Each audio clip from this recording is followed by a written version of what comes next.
Assalamualaikum warahmatullahi wabarakatuh. Bismillah, alhamdulillah, wassalatu wassalamu ala rasulillah, wala hawla wala quwata illa billah, amma ba'da. Anak-anak, pada hari ini kita akan mempelajari qada dan qadar Allah subhanahu wa ta'ala. Baiklah anak-anak, sebelum kita mulai kegiatan, marilah kita mengetahui dulu apa yang hendak akan kita pelajari, sehingga setelah kegiatan pembelajaran ini berlangsung, kalian dapat memahami apa yang akan ditanyakan. Yang pertama, pengertian iman kepada qada dan qadar.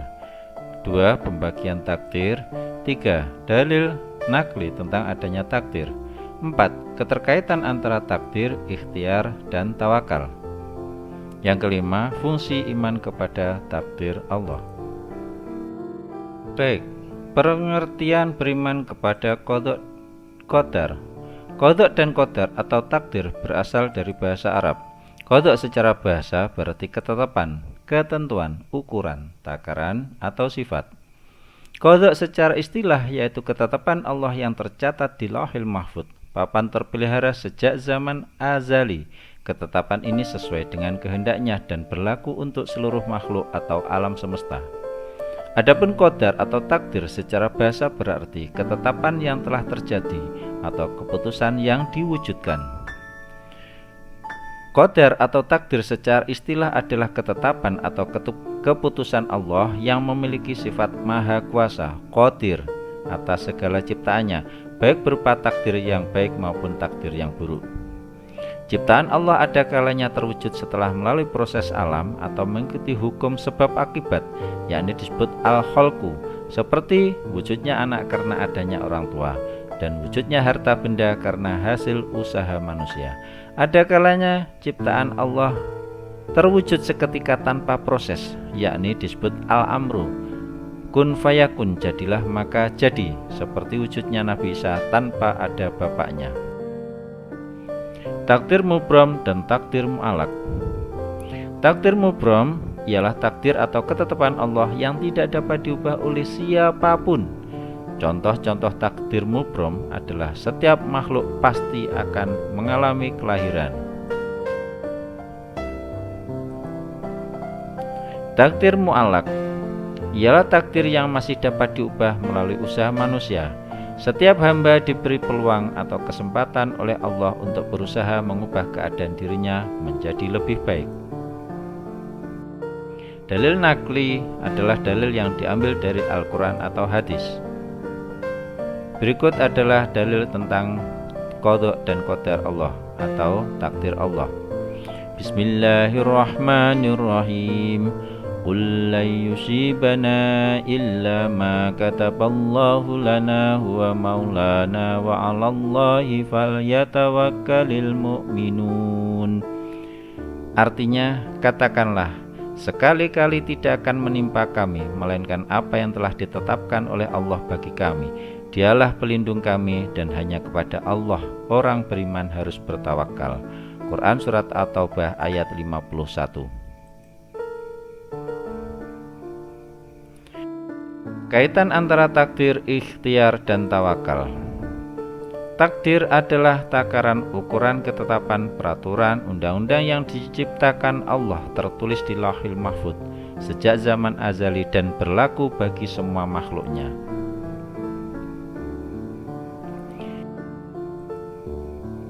Ikhtiar adalah berusaha melakukan segala daya dan upaya untuk mencapai sesuatu sesuai dengan yang dikehendaki. Menurut bahasa Arab, ikhtiar berarti memilih.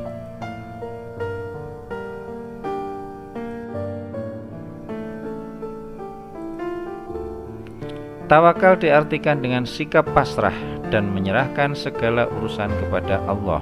Dalam bahasa Arab, tawakal berarti mewakilkan, yaitu mewakilkan kepada Allah untuk menentukan berhasil atau tidaknya suatu urusan. Fungsi iman kepada qada dan qadar dalam kehidupan sehari-hari. 1. Mendorong kemajuan dan kemakmuran. 2. Menghindari sifat sombong. 3. Melatih berhusnudon atau berprasangka baik. 4. Melatih kesabaran. 5. Terhindar dari sifat ragu dan penakut. Perilaku cerminan iman kepada qadha dan qadar. 1. Yakin terhadap qadha dan qadar dari Allah karena pada hakikatnya qadha dan qadar tersebut sangat logis atau masuk akal.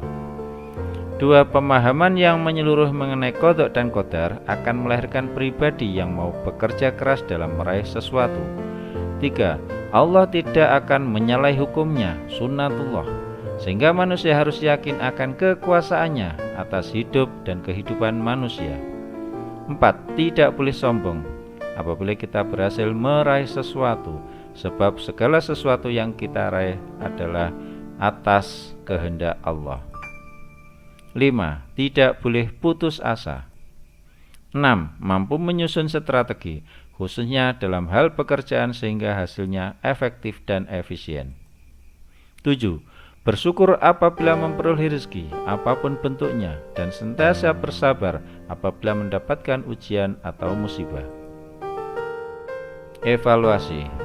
Baik, setelah kita membahas pada pertemuan ini, maka saya berharap kalian dapat mengerjakan atau menjawab atau memahami apa yang telah diulas di atas dengan menjawab. 1.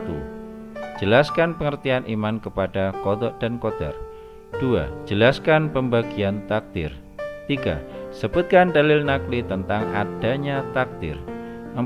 Jelaskan keterkaitan antara takdir, ikhtiar, dan tawakal. 5. Jelaskan fungsi iman kepada takdir Allah. Baik, demikian pertemuan kita kali ini. Kita akhiri. Wassalamualaikum warahmatullahi wabarakatuh.